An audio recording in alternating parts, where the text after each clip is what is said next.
근데 그 중에 이제 몇 가지만 제가 예를 들면 과연 내가 옆에 있는 사람을 밟아야지만 내가 이긴다고 생각하는 사람인지, 아니면 옆 사람이 잘 돼야 나도 이기고 잘 된다고 생각하는 사람인지. 저는 후자죠. 왜냐면 이상하게 저는 주변에서 저희 와이프도 그러고 오빠는 좀 희한한 게 있다. 오빠랑 친한 사람은 다 잘 돼.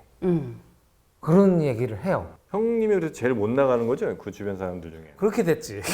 시작은 제가 잘 나가는 편이었는데 지금 제 주위에는 정말 자기도 놀라는 거지. 어떻게 내가 이렇게 됐지? 뭐 이런 사람들이 많이 있어요. 그러면 니체의 체크리스트의 건강이라고 아마 나올 거예요. 근데 제가 이 말씀을 왜 이렇게 드렸냐면, 우리는 보통 우리 현대 사회가 막 이겨야 돼. 경쟁을 해서. 경쟁에서 이긴 자만 살아남는다. 막 이렇게 막 주입이 되고 있잖아요. 네. 그래서 우리가 늘 이기려고 살아가는 사람들처럼 막 눈에 불을 켜고 막 사는데, 그러니까 니체는 물론 그 당시는 지금보다는 조금 널널한 시대이긴 했겠지만, 내가 과연 우리 삶의 경륜이 네가 죽어야 내가 산다냐, 아니면 네가 살아야 내가 산다냐, 너는 어떠냐. 그러니까 네가 죽어야 내가 산다라고 생각하면 이거는 뭔가 문제가 있는 거예요.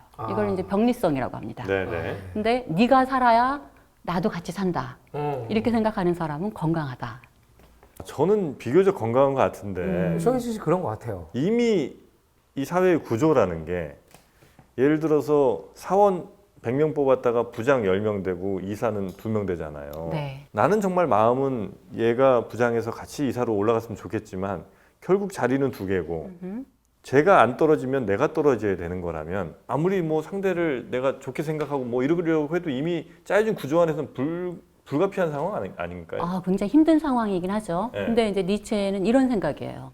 좋아, 어차피 그런 상황은 만들어졌어. 네. 그런데 그 상황에서 네가 이기기 위해서 네. 상대를 파괴하면서 네가 이길 거냐, 아니면 상대도 같이 잘 되게 하면서 네가 이길 거냐. 너는 어떤 걸 선택할래? 자, 이런 거죠. 끌어내리면서 올라갈 거야? 그렇지. 아니면 자기가 클 거야? 뭐 이런 얘기죠. 좀 더 극단적으로 대선만 생각하면 네가 떨어지지 않으면 내가 떨어져요. 그렇죠. 그러면 흠집을 내서라도 내가 올라가는 게, 내가 생각했던 수많은 정의들, 그리고 나를 지지했던 수많은 사람들의 뜻을 모아서 뭔가 실행을 할 수 있는 유일한 방법인데, 저는 그런 면에서 진정한 승자는 대선에 출마하지 않은 우리들이라고 생각합니다. 얼마나 많다는 동감. 네. 네. 근데 니체 같으면 네. 바로 그런 모습을 두고 네. 이거는 병리성이다라고 얘기를 할 거예요. 건강하지 않다. 정신이 건강하지 않은 거지. 이거는 이제 니체가 자라투스트라에서 뭐라고 얘기하냐면 네. 천민근성이라고 합니다. 난 왜 이렇게 맨날 천민이야? 천민 자본주의의 청아. 예, 천민근성. 예, 꼬투리 잡아서 저 사람을 밟고서 내가 가야 된다. 그러니까 이 사람이 파괴시키는 거잖아요, 상대를. 네. 만일에 그래서 대선 주자가 됐다고 쳐봐. 그러면 이 사람이 경쟁자들을 그렇게 쳐내버리고 거의 말살하는 거나 마찬가지인데, 경쟁자가 없는 상태에서 그 창조적 힘이 과연 어디까지 뿜어져 나오겠어요. 본인을 더 나은 모습으로 만들려고 하는 그 힘이 어디서 나오겠어요. 경쟁자가 있고 막 경쟁을 하면서 내가 더 잘 되려고 하는 마음이 생기는 거지. 원래 경쟁자가 훌륭하면 나를 발전시키려는 욕구도 더 커지는 거잖아요. 그렇죠. 그렇게 생각을 해야 우리가 건강하다. 네. 니체는 그렇게 보는 거죠. 마이클 조던 시대에 레지 밀러도 있었고 패트릭 유잉도 있었고 수많은 당대 선수들이 있으니까 마이클 조던이 그 그럼. 업적을 유지한 거예요. 그렇죠. 독탕이었으면 다들 뭐 애게 뭐 이랬으면은 뭐 언젠가는 뭐 이 정도만 하면 되겠지. 그리고서 딱 손 털고 왜냐면 그냥 안주할 거예요. 놀아도 1등이었으니까. 그 놀아도 1등이니까. 근데 계속 경쟁자들이 나타나는 거예요. 위협적인 존재들이. 첫 번째는 내가 상대를 그렇게 떨어뜨려야 될 존재, 혹은 뭐 적, 이렇게 파괴시킬 존재로 볼 거냐, 규정을 할 거냐. 아니면 이제 나를 도와주는, 나의 상승을 도와주는 그러한 벗으로 볼 거냐. 자라투스트라에서는 뭐라고 얘기하냐면, 진정한 적이 곧 진정한 벗이다. 너를 자극시키고 계속 너에게 계속 자극시키는 거죠. 네. 이렇게 경쟁 구도를 밀어가고 하는 그런 존재는 적이잖아요. 네. 그 적이 바로 나에게 가장 소중한 벗이다. 두 번째 또 뭐 있습니까? 두 번째. 자, 이게 우리 이기심하고 관계된 건데요. 이기심. 네, 우리 인간은 누구나가 다 이기적이잖아요. 네. 그렇죠. 인간뿐만 아니라 모든 생명체가 다 이기적이야. 우리 생존을 유명한 책 있잖아. 리차드 도킨슨 이기적 유전자. 네. 그죠? 네. 그것처럼 모든 생명체가 다 자기 생명이 먼저고 인간도 마찬가지인데 이 이기성이 과연 어떠한 이기성인지를 한번 체크해 보자는 거예요. 어떤 이기성? 네, 그러니까 니체의 표현처럼 all for me, 모든 것은 나만을 위해 라는 그런 자기중심적인 이기성인지 아니면 나도 좋고 상대도 좋고 라는 그런 일종의 관계적 이기성인지 네, 네. 자, 그걸 한번 체크해 보자. 나한테도 좋은 일이 곧 타인에게도 좋은 일인 것을 도모하는 그런 이기성인지. 이기성이란 단어가 상대도 좋다는 것까지 포함하자면 이미 이기성이란 단어가 성립은 안 되는 거 아닙니까? 이기성과 이타성의 대립이 거기서 지양이 돼버리죠. 네. 더 이상 대립되지 않아요. 나에게도 좋고 그렇게 동시에 되면? 타인에게도 좋은.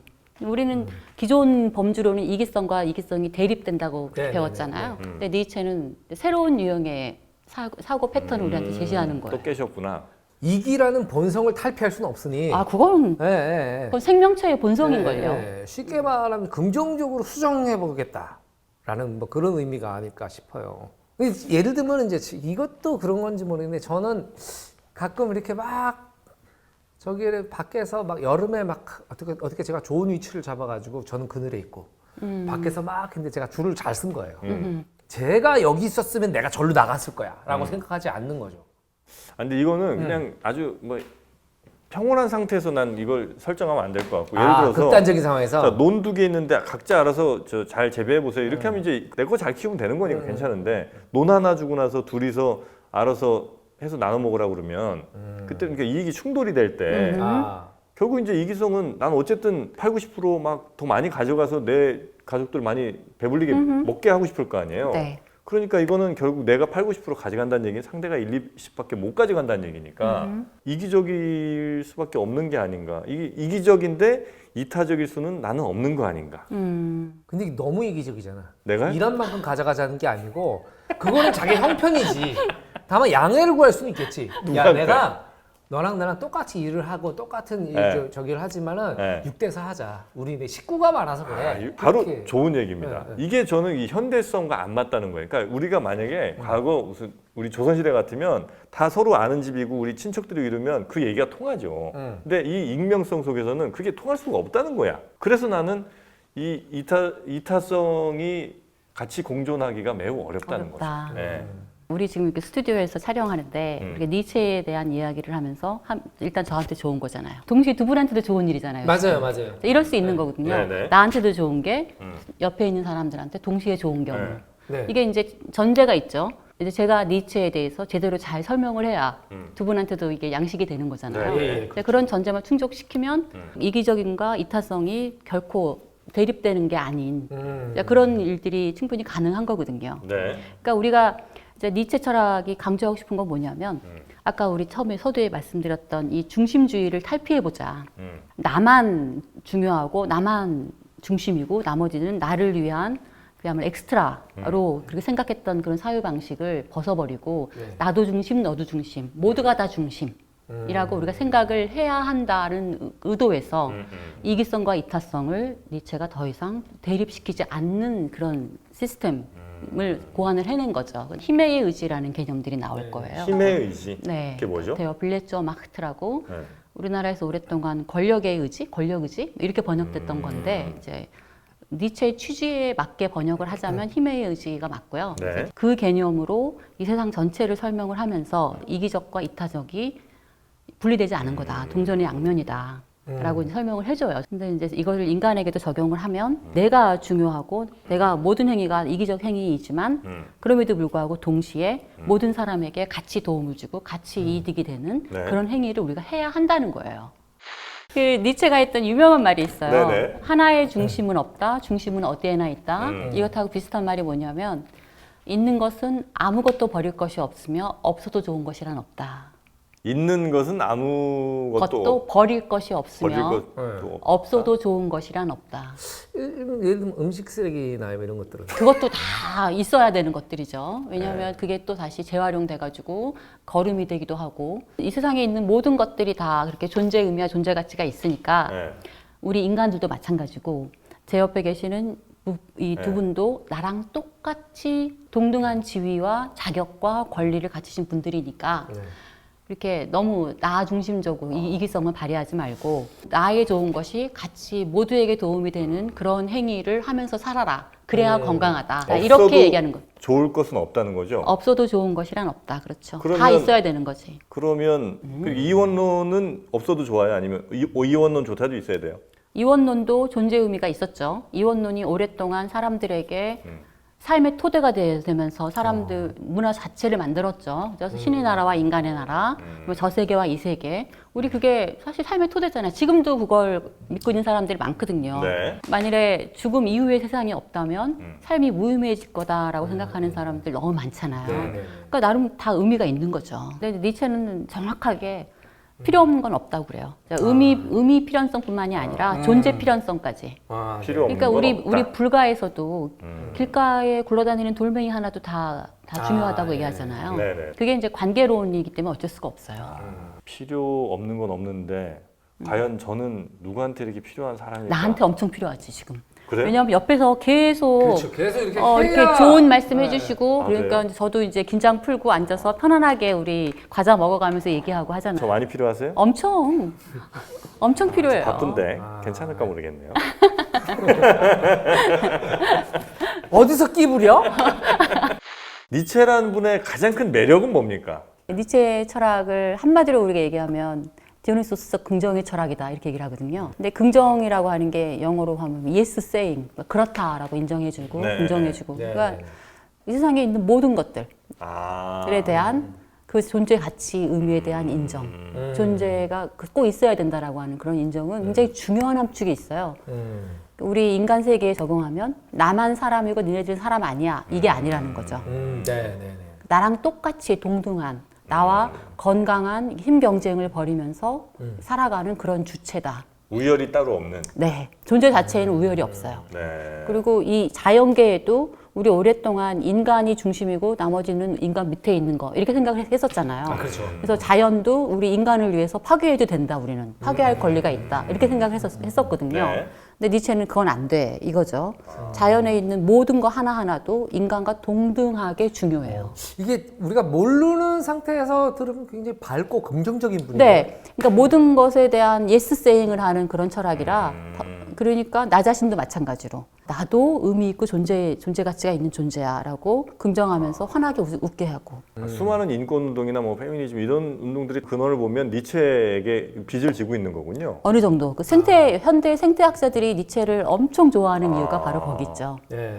근데 이 독일에서 이렇게 니체가 있었는데 어떻게 그 우열을 가장 극단적으로 얘기하는 그런 히틀러 같은 사람이 독일에서 나왔어요? 다시 이제 힘의 의지라는 개념으로 돌아가야 되는데 힘의 의지의 철학이거든요. 네. 그러니까 모든 것의 존재 의미와 필연성을 힘의 의지 개념으로 이제 확보를 하려고 했었는데 이 개념이 아차 싶으면 무한대의 권력에 대한 추구를 옹호하는 리버맨 씨가 나타난 그렇게 거구나. 읽힐 수가 있어요. 잘못 보면 리버맨 씨가 나타난 거예요. 네, 새로운 리버맨 그렇게 씨가. 익힐 수가 있어. 근데 이제 이버맨 씨는 니체가 어떤 의도로 얘기했냐면 모든 것을 다 긍정하고 인정하고 존재가치 인정해주고 오용하지 말고 이렇게 살려고 하는 그런 건강한 인간을 만들어주기 위해서 이버맨 씨 제시를 한 건데 이게 이제 차별적이었잖아요. 오용이 됐어요. 네.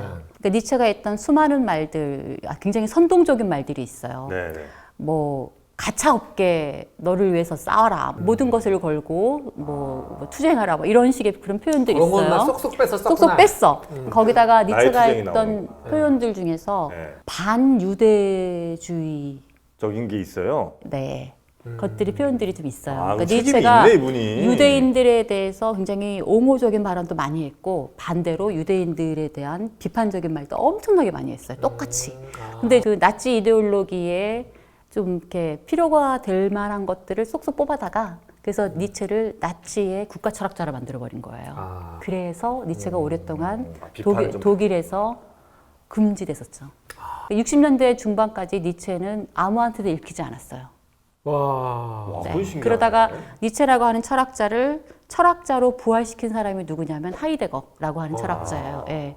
그 존재와 시간이라고 하는 유명한 책 있잖아요. 네네네. 예. 그분이 니체의 강의를 하고 그 강의록을 출간을 하면서 철학자 니체의 진면목이 비로소 주목받기 시작을 한 거예요. 아, 이런 또 역사가 있었네요. 네. 한 4, 50년 정도, 한 20년 정도의 시간은 니체가 아예 사라졌겠군요, 독일에서. 독일에서 네, 사라졌었죠. 근데 너무너무 신기한 건 뭐냐면 그 사라졌던 시기에 미국에서 니체가 주목을 받아요. 그 이유는 이제 미국이 독일을 알고 싶은 거예요. 저 나라가 그렇지. 어찌해서 전쟁을 일으켰고 어떻게 해서 히틀러가 나타나게 됐고 이런 것들을 연구하고 싶은 거예요. 근데 더군다나 그 독일에 있던 수많은 그 학자 유대인들이 다 미국으로 갔잖아요. 2차 대전 때. 그래서 미국이 지금의 학문의 요충지가 된 거지. 그때 그 2차 세계대전이 없었으면 이렇게 되지 못했어요. 4대 세계대전이 참 미국한테 많은 선물을 줬네. 엄청나게 진짜. 많은 선물을 준 거죠. 그 수없이 많은 그 독일 유대인 학자들이 거기 가가지고 이제 같이 미국의 학계와 같이 연합을 해서 니체 연구를 한 거예요. 거기서. 그래서 처음에 니체는 그래서 정치 철학자 니체로 불렸어요. 마치 근간이 됐으니까 이론적. 뭐 그런 이론적 근간이 된 건 아니지만 그쪽에서 이용을 한 건데 했으니까. 이용을 한 거죠. 그래서 이제 니체 연구가 이렇게 시작이 되고 정치 철학자 니체가 부각이 됐다가 미국이 막 독일 니체 공부를 한 거야. 그러니까 이제 독일에서 나중에 이제 아차 우리도 이렇게 된 감이 없지 않아 있죠. 니체는 관 속에서 진짜 억울했겠다. 많이 억울했죠. 내 얘기는 근데- 그게 아닌데. 네, 그렇게 그 나치 이데올로기에 이용당하게 된 데에는 또 하나 결정적 사건이 있었어요. 그러니까 니체가 이제 만년에 10년 동안을 이제 머리가 아파갖고 서서히 이제 정신병이 심해지면서 마지막 5, 6년 동안은 아무것도 인지하지 못하는 상태로 이렇게 가만히 누워만 있었어요. 이제 그때 니체의 철학이 이제 독일 사회에서 주목을 받기 시작을 해요. 네. 처음에는 이제 예술가 철학자로. 왜냐하면 비극의 탄생 같은 그 책이 예술론이거든요. 그러니까 예술가 철학자로 해서 예술가들과 문학자들한테 주목을 받기 시작을 했어요. 그래서 서서히 니체라는 이름이 세간에 알려지기 시작을 했죠. 근데 그거를 니체의 여동생이 사회적인 야망을 펼칠 계기로 삼은 거예요. 아무것도 인지 못하고 누워있는 오빠의 이름으로 자신도 사교계에 데뷔를 하고 싶은 거야. 근데 그때가 이제 나치즘이 막 힘을 얻던 그런 시기잖아요. 그래서 니체가 남겨놓던 글들이 엄청 많아요, 지금. 근데 그 글 중에 니체가 자신의 주저를 쓰려고 했다가 포기하고 남겨놓은 글들이 있어요. 우리는 이제 자라투스트라가 니체의 주저라고 생각하는데 니체가 자기의 주저를 따로 기획을 해요. 근데 그거를 3년 동안 열심히 준비하다가 결국은 아예 못하겠다 그러고서 안 해버려요. 근데 이제 그때 그거를 위해서 남겨둔 유고들이 있는데 그거를 가지고 이제 여동생이 당대 사회에서 사람들이 혹할 만한 것들 있잖아요. 그것들 뽑은 거예요. 제가 블레츠어 마흐트 힘의 의지라고 하는 이름을 붙여가지고 출간을 해버려요. 그러니까 그거를 나치 이데올로그들이 보니까 와 이거 니체가 유대인들에 대해서 이렇게 얘기를 했구만 이런 것들인 거죠. 아 니체가 권력을 옹호했구만. 강자의 지배를 이렇게 옹호해줬구만. 막 이런 것들이 있는 거죠. 그래서 히틀러가 바이마르에 옵니다.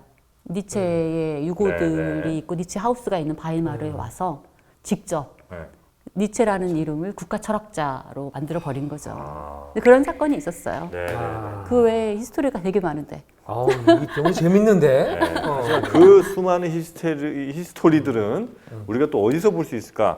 백승현 교수님의 니체 철학적 정치를 말하다 이 책에 보면 굉장히 또 자세히 나와 있어요. 꼭 한번 니체의 사상을 한번 읽고 싶다면 알고 싶다면 이 책을 보시기 바라겠고요. 좀 이 책을 구하기 어렵다 이런 분들 계실 수 있으니까 저희가 5분께 이 책을 또 보내드리도록 하겠습니다. 이 영상 밑에 댓글로 본인의 감상평 그리고 이메일 주소를 적어주시면 저희가 5분 추첨을 해서 니체 철학적 정치를 말하다는 책을 보내드리도록 하겠습니다. 자, 우리 백승현 교수님 오늘 저희와 함께 편의점 앞에서 이렇게 니체 이야기를 좀 했는데 어떻게 괜찮으셨는지 모르겠습니다. 저는 아주 즐거운 시간이었습니다. 그리고 의미 있는 시간이기도 했고. 저도 사실은 처음에 하 교수님 오시기 전까지는 되게 좀 재미없게 수 있겠구나 이렇게 생각을 했는데 이렇게 또 재밌을 줄 몰랐어요. 긍정적이고 희망적인 사람인지 몰랐어요. 네, 그렇죠. 삶은 매우 힘들었지만 본인은 그런 철학들을 많이 우리에게 알려주고 떠난 우리 니체 저도 한번 찾아서 읽어보도록 하겠습니다. 그러면 오늘 저희와 함께 해주신 백승현 교수님께 다시 한번 감사의 말씀 드리겠습니다. 고맙습니다. 고맙습니다.